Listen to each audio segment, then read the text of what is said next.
Welcome to Audiobook Heaven.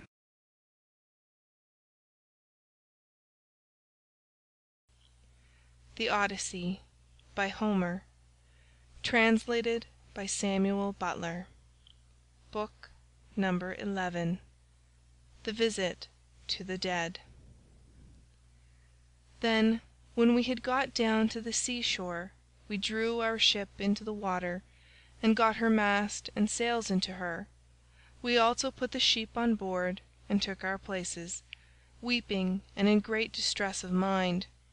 Circe, that great and cunning goddess, sent us a fair wind that blew dead aft, and stayed steadily with us, keeping our sails all the time well filled, so we did whatever wanted doing to the ship's gear, and let her go as the wind and helmsman headed her. All day long her sails were full as she held her course over the sea, but when the sun went down and darkness was over all the earth, we got into the deep waters of the river Oceanus, where lie the land and city of the Cimmerians, who live enshrouded in mist and darkness, which the rays of the sun never pierce, neither at his rising nor as he goes down again out of the heavens, but the poor wretches live in one long melancholy night. When we got there, we beached the ship, took the sheep out of her, and went along by the waters of Oceanus till we came to the place of which Circe had told us. Here Perimedes and Eurylochus held the victims, while I drew my sword and dug the trench a cubit each way. I made a drink offering to all the dead, first with honey and milk, then with wine, and thirdly with water, and I sprinkled white barley meal over the whole, praying earnestly to the poor feckless ghosts, and promising them that when I got back to Ithaca I would sacrifice a barren heifer for them, the best I had, and would load the pyre with good things. I also particularly promised that Tiresias should have a black sheep to himself, the best in all my flocks. When I had prayed sufficiently to the dead, I cut the throats of the 2 sheep and let the blood run into the trench, whereon the ghosts came trooping up from Erebus, brides, young bachelors, old men worn out with toil, maids who had been crossed in love, and brave men who had been killed in battle, with their armour still smirched with blood. They came from every quarter and flitted round the trench with a strange kind of screaming sound that made me turn pale with fear. When I saw them coming, I told the men to be quick and flay the carcasses of the 2 dead sheep and make burnt offerings of them, and at the same time to repeat prayers to Hades and to Proserpine, but I sat where I was with my sword drawn, and would not let the poor feckless ghosts come near the blood till Tiresias should have answered my questions. The first ghost that came was that of my comrade Elpenor, for he had not yet been laid beneath the earth. We had left his body unwaked and unburied in Circe's house, for we had had too much else to do. I was very sorry for him, and cried when I saw him. "Elpenor," said I, "how did you come down here into this gloom and darkness? You have got here on foot quicker than I have with my ship." "Sir," he answered with a groan, "it was all bad luck, and my own unspeakable drunkenness. I was lying asleep on the top of Circe's house, and never thought of coming down again by the great staircase, but fell right off the roof and broke my neck, so my soul came down to the house of Hades. And now I beseech you by all those whom you have left behind you, though they are not here, by your wife, by the father who brought you up when you were a child, and by Telemachus, who is the one hope of your house, do what I shall now ask you. I know that when you leave this limbo you will again hold your ship for the Aegean island. Do not go thence leaving me unwaked and unburied behind you, or I may bring heaven's anger upon you, but burn me with whatever armour I have, build a barrow for me on the sea shore, that may tell people in days to come what a poor unlucky fellow I was, and plant over my grave the oar that I used to row with when I was yet alive and with my messmates." And I said, "My poor fellow, I will do all that you have asked of me." Thus then did we sit and hold sad talk with one another, I on the one side of the trench with my sword held over the blood, and the ghost of my comrade saying all this to me from the other side. Then came the ghost of my dead mother Anticlea, daughter of Autolycus. I had left her alive when I set out for Troy, and was moved to tears when I saw her, but even so, for all my sorrow, I would not let her come near the blood till I had asked my questions of Tiresias.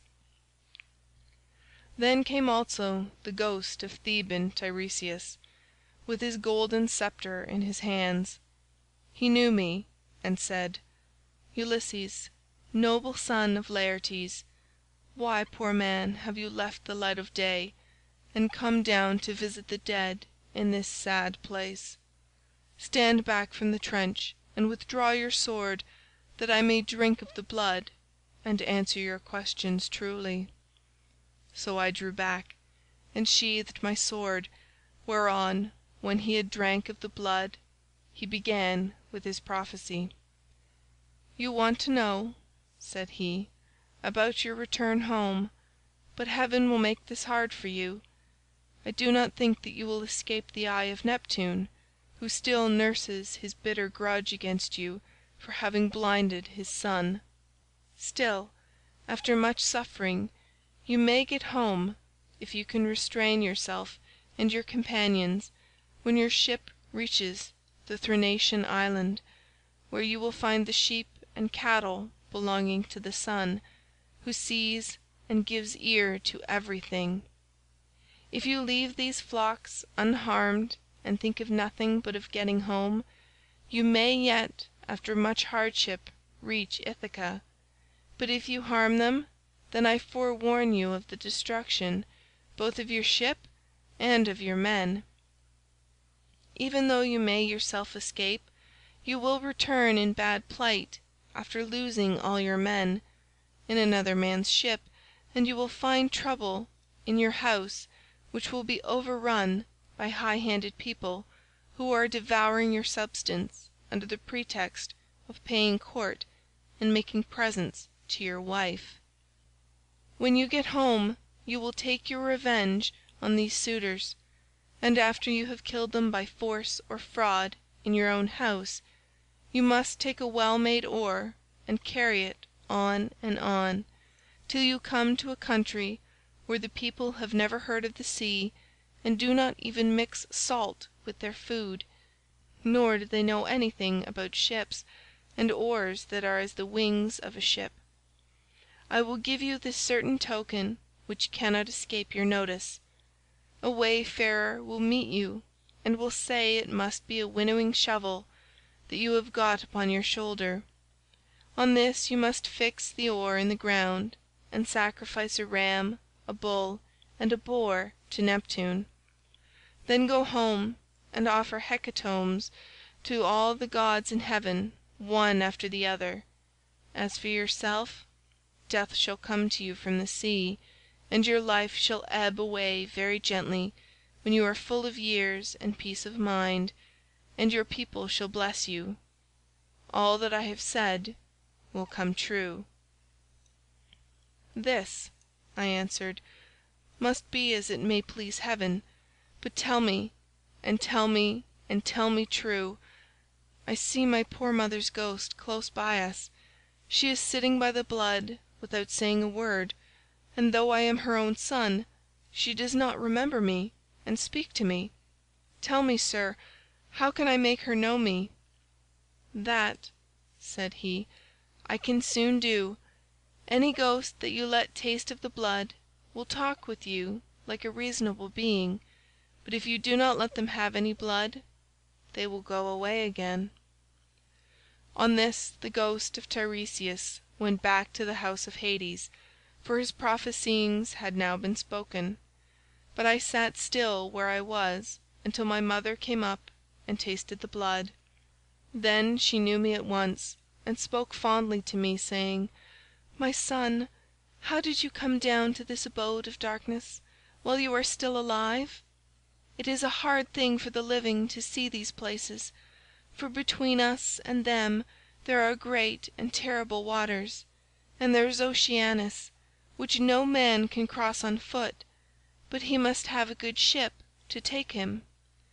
Are you all this time trying to find your way home from Troy, and have you never yet got back to Ithaca, nor seen your wife in your own house?" "Mother," said I was forced to come here to consult the ghost of the Theban prophet Tiresias. I have never yet been near the Achaean land, nor set foot on my native country, and I have had nothing but one long series of misfortunes from the very first day that I set out with Agamemnon for Iliad, the land of noble steeds, to fight the Trojans. But tell me, and tell me true, in what way did you die? Did you have a long illness, or did heaven vouchsafe you a gentle, easy passage to eternity? Tell me also about my father and the son whom I left behind me. Is my property still in their hands, or has some one else got hold of it? Who thinks that I shall not return to claim it? Tell me again what my wife intends doing, and in what mind she is. Does she live with my son and guard my estate securely, or has she made the best match she could, and married again?" My mother answered, "Your wife still remains in your house, but she is in great distress of mind, and spends her whole time in tears both night and day. No one as yet has got possession of your fine property, and Telemachus still holds your lands undisturbed. He has to entertain largely, as of course he must, considering his position as a magistrate, and how every one invites him. Your father remains at his old place in the country, and never goes near the town. He has no comfortable bed nor bedding. In the winter he sleeps on the floor in front of the fire with the men, and goes about all in rags, but in summer, when the warm weather comes on again, he lies out in the vineyard on a bed of vine leaves thrown anyhow upon the ground.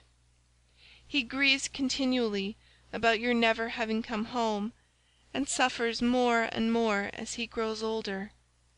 As for my own end, it was in this wise. Heaven did not take me swiftly and painlessly in my own house, nor was I attacked by any illness such as those that generally wear people out and kill them, but my longing to know what you were doing, and the force of my affection for you, this it was that was the death of me." Then I tried to find some way of embracing my poor mother's ghost. Thrice I sprang towards her and tried to clasp her in my arms, but each time she flitted from my embrace as it were a dream or phantom, and being touched to the quick, I said to her, "Mother, why do you not stay still when I would embrace you? If we could throw our arms around one another, we might find sad comfort in the sharing of our sorrows, even in the house of Hades. Does Proserpine want to lay a still further load of grief upon me by mocking me with a phantom only?" "My son," she answered, "most ill-fated of all mankind, it is not Proserpine that is beguiling you, but all people are like this when they are dead. The sinews no longer hold the flesh and bones together. These perish in the fierceness of consuming fire as soon as life has left the body, and the soul flits away as though it were a dream. Now, however, go back to the light of day as soon as you can, and note all these things that you may tell them to your wife hereafter." Thus we did converse, and anon Proserpine sent up the ghosts of the wives and daughters of all the most famous men. They gathered in crowds about the blood, and I considered how I might question them severally. In the end I deemed that it would be best to draw the keen blade that hung by my sturdy thigh, and keep them from all drinking the blood at once. So they came up one after the other, and each one as I questioned her told me her race and lineage. The first I saw was Tyro. She was daughter of Salmoneus and wife of Cretheus, the son of Aeolus. She fell in love with the river Enipeus, who is much the most beautiful river in the whole world. Once when she was taking a walk by his side as usual, Neptune, disguised as her lover, lay with her at the mouth of the river, and a huge blue wave arched itself like a mountain over them to hide both woman and god, whereon he loosed her virgin girdle and laid her in a deep slumber. When the god had accomplished the deed of love, he took her hand in his own and said, "Tyro, rejoice in all good will. The embraces of the gods are not fruitless, and you will have fine twins about this time 12 months. Take great care of them. I am Neptune, so now go home, but hold your tongue and do not tell any one." Then he dived under the sea, and she in due course bore Peleus and Neleus, who both of them served Jove with all their might. Peleus was a great breeder of sheep and lived in Iolcus, but the other lived in Pylos. The rest of her children were by Cretheus, named Aeson, Phares, and Amithaon, who was a mighty warrior and charioteer. Next to her I saw Antiope, daughter to Asopus, who could boast of having slept in the arms of even Jove himself, and who bore him 2 sons, Amphion and Zethus. These founded Thebes with its 7 gates, and built a wall all round it, for strong though they were, they could not hold Thebes till they had walled it. Then I saw Alcmena, the wife of Amphitryon, who also bore to Jove indomitable Hercules, and Megara, who was daughter to great King Creon, and married the redoubtable son of Amphitryon. I also saw fair Epicaste, mother of King Oedipodes, whose awful lot it was to marry her own son without suspecting it. He married her after having killed his father, but the gods proclaimed the whole story to the world, whereon he remained king of Thebes, in great grief for the spite the gods had borne him. But Epicaste went to the house of the mighty jailer Hades, having hanged herself for grief, and the avenging spirits haunted him as for an outraged mother, to his ruing bitterly thereafter. Then I saw Chloris, whom Neleus married for her beauty, having given priceless presents for her. She was youngest daughter to Amphion, son of Iasus and king of Minian Orchomenus, and was queen in Pylos. She bore Nestor, Chromius, and Periclymenus, and she also bore that marvellously lovely woman Pero, who was wooed by all the country round, but Neleus would only give her to him who should raid the cattle of Iphicles from the grazing grounds of Phylace, and this was a hard task. The only man who would undertake to raid them was a certain excellent seer, but the will of heaven was against him, for the rangers of the cattle caught him and put him in prison. Nevertheless, when a full year had passed, and the same season came round again, Iphicles set him at liberty, after he had expounded all the oracles of heaven. Thus, then, was the will of Jove accomplished. And I saw Leda, the wife of Tyndarus, who bore him 2 famous sons, Castor, breaker of horses, and Pollux the mighty boxer. Both these heroes are lying under the earth, though they are still alive, for by a special dispensation by Jove they die and come to life again, each one of them every other day throughout all time, and they have the rank of gods. After her I saw Iphimedia, wife of Aloeus, who boasted the embrace of Neptune. She bore 2 sons, Otus and Ephialtes, but both were short-lived. They were the finest children that were ever born in this world, and the best-looking, Orion only excepted. For at 9 years old they were 9 fathoms high, and measured 9 cubits round the chest. They threatened to make war with the gods in Olympus, and tried to set Mount Ossa on the top of Mount Olympus, and Mount Pelion on the top of Ossa, that they might scale heaven itself, and they would have done it too if they had been grown up, but Apollo son of Leto killed both of them before they had got so much as a sign of hair upon their cheeks or chin. Then I saw Phaedra and Procris, and fair Ariadne, daughter of the magician Minos, whom Theseus was carrying off from Crete to Athens, but he did not enjoy her, for before he could do so Diana killed her in the island of Dia on account of what Bacchus had said against her. I also saw Maera and Clymene, and hateful Eriphyle, who sold her own husband for gold, but it would take me all night if I were to name every single one of the wives and daughters of heroes whom I saw, and it is time for me to go to bed, either on board ship with my crew, or here. As for my escort, heaven and yourselves will see to it." Here he ended, and the guests sat all of them enthralled and speechless throughout the covered cloister. Then Arete said to them, "What do you think of this man, O Phaeacians? Is he not tall and good-looking, and is he not clever? True, he is my own guest, but all of you share in the distinction. Do not be in a hurry to send him away, nor niggardly in the presents you make to one who is in such great need, for heaven has blessed all of you with great abundance." Then spoke the aged hero Echeneus, who was one of the oldest men among them.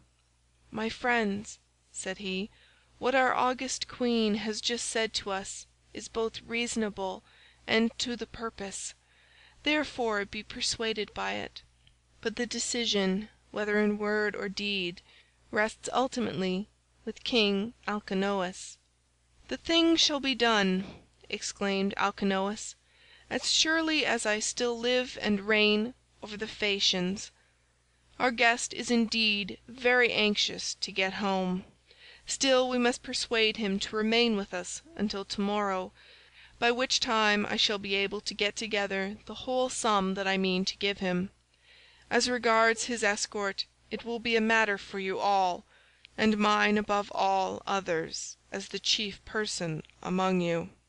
And Ulysses answered, "King Alcinous, if you were to bid me to stay here for a whole 12 months, and then speed me on my way, loaded with your noble gifts, I should obey you gladly, and it would redound greatly to my advantage, for I should return fuller-handed to my own people, and should thus be more respected and more beloved by all who see me when I get back to Ithaca." "Ulysses," replied Alcinous, "not one of us who sees you has any idea that you are a charlatan or a swindler. I know there are many people going about who tell such plausible stories that it is very hard to see through them, but there is a style about your language which assures me of your good disposition.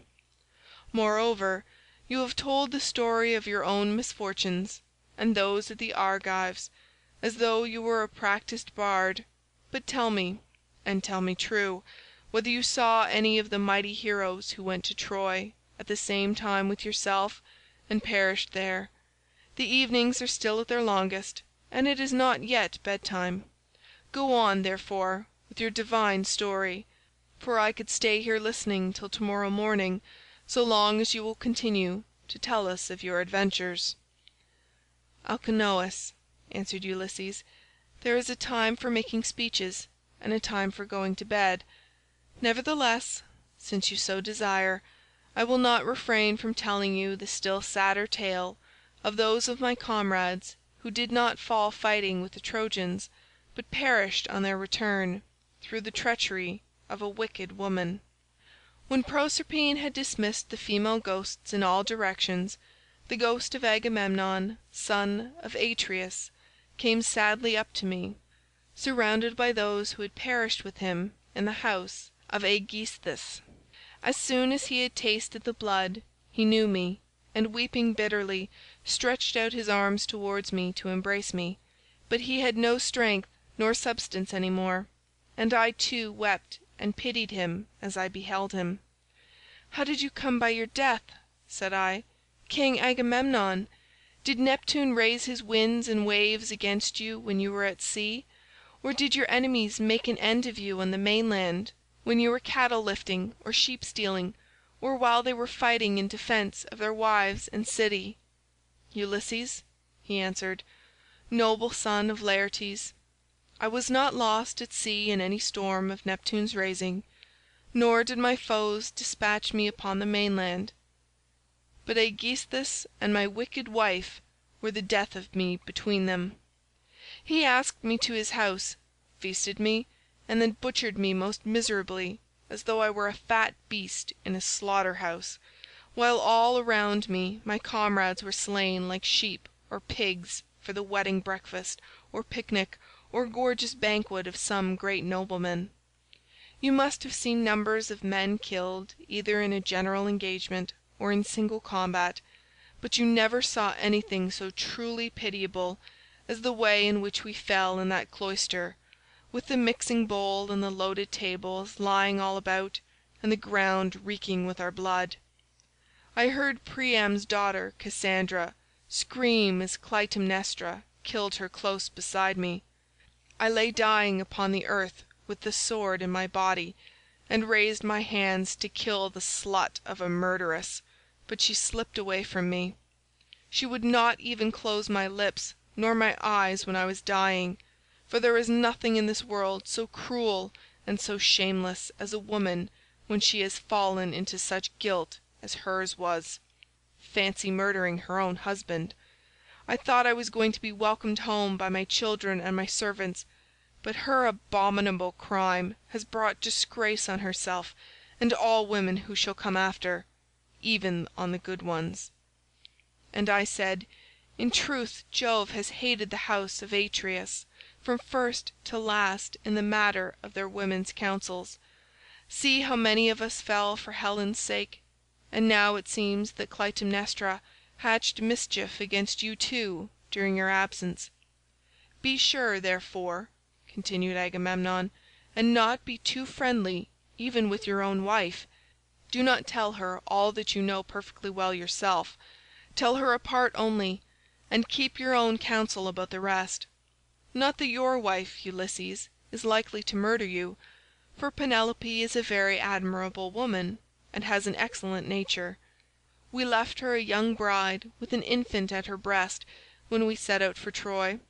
This child no doubt is now grown up happily to man's estate, and he and his father will have a joyful meeting, and embrace one another as it is right they should do, whereas my wicked wife did not even allow me the happiness of looking upon my son, but killed me ere I could do so. Furthermore I say, and lay my saying to your heart, do not tell people when you are bringing your ship to Ithaca, but steal a march upon them, for after all this there is no trusting women. But now tell me, and tell me true, can you give me any news of my son Orestes? Is he in Orchomenus, or at Pylos, or is he at Sparta with Menelaus, for I presume that he is still living?' And I said, 'Agamemnon, why do you ask me? I do not know whether your son is alive or dead, and it is not right to talk when one does not know.' As we two sat weeping and talking thus sadly with one another, the ghost of Achilles came up to us with Patroclus, Antilochus, and Ajax, who was the finest and goodliest man of all the Danaans after the son of Peleus. The fleet descendant of Aeacus knew me and spoke piteously, saying, "Ulysses, noble son of Laertes, what deed of daring will you undertake next, that you venture down to the house of Hades among us silly dead, who are but the ghosts of them that can labour no more?" And I said, "Achilles, son of Peleus, foremost champion of the Achaeans, I came to consult Tiresias and see if he could advise me about my return home to Ithaca, for I have never yet been able to get near the Achaean land, nor to set foot in my own country, but have been in trouble all the time. As for you, Achilles, no one was ever yet so fortunate as you have been, nor ever will be, for you were adored by all us Argives as long as you were alive, and now that you are here, you are a great prince among the dead. Do not, therefore, take it so much to heart, even if you are dead." "Say not a word," he answered, "in death's favour. I would rather be a paid servant in a poor man's house, and be above ground, than king of kings among the dead. But give me news about my son. Is he gone to the wars, and will he be a great soldier, or is this not so? Tell me also if you have heard anything about my father, Peleus. Does he still rule among the Myrmidons, or do they show him no respect throughout Hellas and Phthia, now that he is old and his limbs fail him?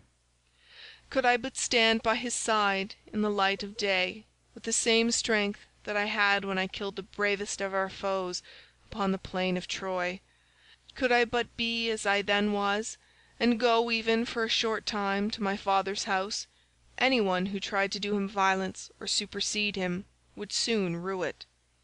"I have heard nothing," I answered, "of Peleus, but I can tell you all about your son Neoptolemus, for I took him in my own ship from Scyros with the Achaeans. In our councils of war before Troy he was always first to speak, and his judgment was unerring. Nestor and I were the only two who could surpass him, and when it came to fighting on the plain of Troy, he would never remain with the body of his men, but would dash on far in front, foremost of them all in valour. Many a man did he kill in battle. I cannot name every single one of those whom he slew while fighting on the side of the Argives, but will only say how he killed that valiant hero Eurypylus son of Telephus, who was the handsomest man I ever saw except Memnon. Many others also of the Cettians fell around him by reason of a woman's bribes. Moreover, when all the bravest of the Argives went inside the horse that Aeneas had made, and it was left to me to settle when we should either open the door of our ambuscade or close it, though all the other leaders and chief men among the Danaans were drying their eyes and quaking in every limb, I never once saw him turn pale nor wipe a tear from his cheek. He was all the time urging me to break out from the horse, grasping the handle of his sword and his bronze-shod spear, and breathing fury against his foe. Yet when we had sacked the city of Priam he got his handsome share of the prize money and went on board, such is the fortune of war, without a wound upon him, neither from a thrown spear nor in close combat, for the rage of Mars is a matter of great chance." When I had told him this, the ghost of Achilles strode off across a meadow full of asphodel, exulting over what I had said concerning the prowess of his son. The ghosts of other dead men stood near me, and told me each his own melancholy tale, but that of Ajax son of Telamon alone held aloof, still angry with me for having won the cause in our dispute about the armour of Achilles. Thetis had offered it as a prize, but the Trojan prisoners and Minerva were the judges. Would that I had never gained the day in such a contest, for it cost the life of Ajax, who was foremost of all the Danaans after the son of Peleus, alike in stature and prowess. When I saw him I tried to pacify him, and said, 'Ajax, will you not forget and forgive even in death? But must the judgment about that hateful armour still rankle with you? It cost us Argives dear enough to lose such a tower of strength as you were to us.